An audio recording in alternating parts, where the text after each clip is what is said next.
వచ్చేది మన రామవారి ఆర్గానిక్స్ కదా ఒంగోలులో.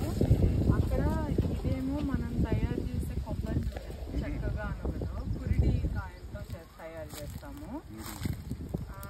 ఇదేమో మనలాగే అరకులో పసుపు, మన ట్రైబల్ ఫార్మర్స్ పండించే పసుపు. ఇది రీసెంట్గా ఉత్తరాఖండ్ వెళ్ళాము, అక్కడ పహాడి పర్వతాల్లో దొరికే తేనె అనమాట. ఇవన్నీ అమృతాహారాలు. ఇది మనం తయారు చేసే ఈ ఆర్గానిక్ ఇంగ్రీడియంట్స్తో చక్కగా నూనెతో పండు మిరప గోంగూర పచ్చడి, ఇవన్నీ మీరు కూడా రుచి చూస్తారు అమృతాహారాలని తీసుకొచ్చాను.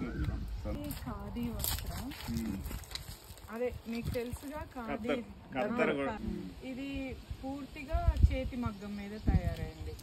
ఇది మీరు ధరించండి ఏదైనా పండుగలప్పుడు.